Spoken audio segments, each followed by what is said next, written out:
The day before I deployed, was supposed to deploy, Memorial Day, I went out onto a field in Fort Stewart where there's a memoriam, a tree planted for every soldier in the 3rd Infantry Division who's died. I went out among those fallen soldiers, and I tried to take my own life.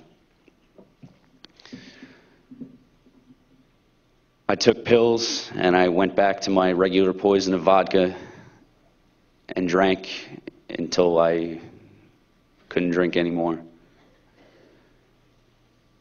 The next thing that I knew, I was handcuffed to a gurney in the hospital. The cops had found me and literally dragged my body into an ambulance, threw me in there, and locked me up. I spent a week on a mental ward.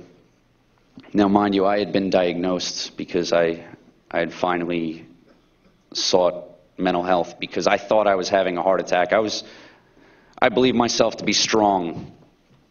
And after finding out I was stop-loss, I started having panic attacks, and I couldn't admit that I was mentally or emotionally broken. So I went into the hospital complaining of chest pain. They had me seek a mental health professional. They diagnosed me with depression and anxiety disorder and adjustment disorder. But I was still set to deploy. I was obviously a broken soldier, and I was still set to deploy. After trying to kill myself, I was locked up and analyzed and saw doctors and this and that. And when I got out of the mental ward, I was told that I was going to be removed from the military in a quick, comfortable way. Within 2 weeks, I could be home. So I was ecstatic. It was great. And in the meantime, I was allowed finally to go to mental health meetings as often as I would like, which was every single day. But during these mental health meetings, I can say meetings, not sessions, because it wasn't one-on-one with the psychiatrist. It was one psychiatrist and 20 to 25 at any given time. Soldiers, wives of soldiers, children of soldiers, who all had completely separate problems. Now, anyone who's studied psychology or knows anything about psychology, you don't give therapy on a broad way of just saying, everyone with problems get in a room, no matter what your problem is, and we're all going to discuss it. So none of that helped. I had tried before my attempt at suicide, and it didn't work. It didn't make me feel better. It didn't make me feel ready to get deployed against my will. They tried to prosecute me for malingering. I wasn't diagnosed with malingering. The doctors said that I had a severe problem and that they recommended removal from service. But my commander, Captain Mello, who was deployed, not directly commanding my rear detachment, who I currently fell under, decided that I should be removed from the country and I should have the stripes on my uniform. I was a sergeant after just over 2 years.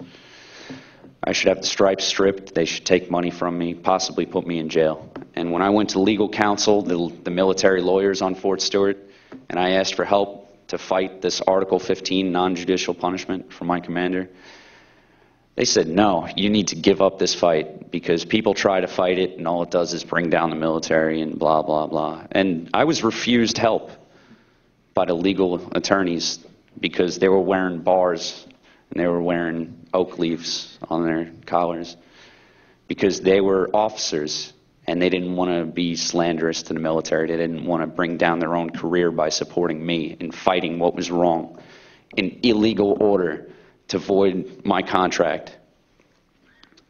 And they called that stop-loss. It's not something that's fair. Right now, EndStopLossNow.com reports 80,000 troops locked into stop-loss right now. DOD, or the Army Times, reported last week that there was only 7,000. Now, the reason why I think this is a very low number is because you're faced with the option, if you know that you're going to fall under stop-loss and your contract is going to be extended, you say, well, hell, I may as well just re-enlist, so at least I get a bonus. When you're stop-loss, you don't get any extra money. There's no compensation for voiding your contract. Nothing like that. I was eventually removed from the military on one of the happiest days of my life, August 16th of 2007, on a general discharge, my DD-214, the paperwork which states my every accomplishment of my military service, says in nice big bold letters, misconduct, serious offense. I committed a serious offense by trying to kill myself because I was so damaged by the occupation in Iraq. It was misconduct for me not to get on the flight while I was chained or handcuffed to a bed in the hospital.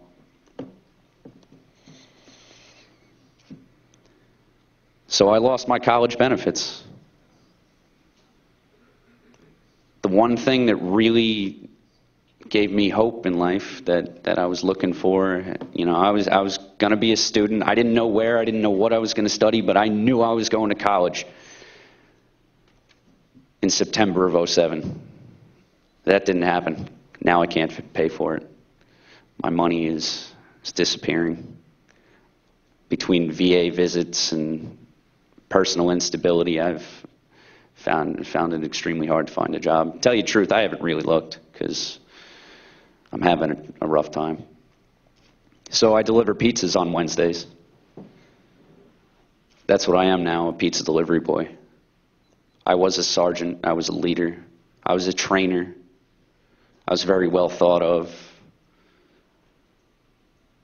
I was one of the most professional soldiers that I've ever met. And I mean, I got the paperwork right here in front of me if anyone ever wants to see it. I was a very good soldier. But now I'm pizza delivery boy who works once a week because that's the only job where I can call in a couple hours before and say, I'm still at the VA, I'm waiting in line. I'm sorry, I can't come in for a couple hours. Going back in time a little bit, please show the next couple slides. That is what stop loss does. This man, who asked to remain nameless, is a friend of mine who I traveled to North Carolina to see on my way home. Go through the slides a little faster. What happened was he stepped on a pressure plate, an anti-personnel mine, and he almost lost his right leg. He had arterial bleeding in his right arm, his left leg, his right leg. He lost all his hearing. His eardrum is destroyed in his right ear. This man was supposed to get out of the Army the same week that I was, the same week that our unit deployed.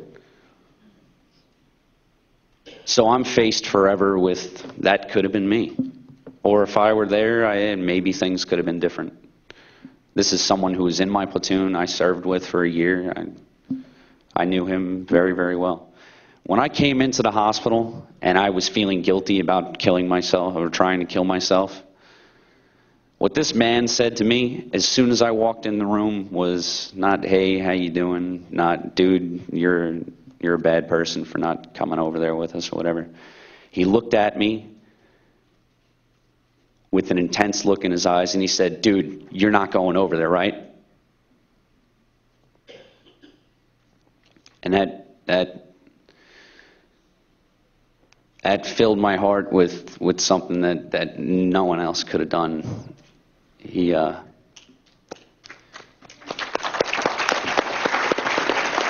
you. All right, I'll wrap it. The military commanders, they held me accountable for not deploying and for trying to kill myself and being weak, basically, being emotionally and mentally broken.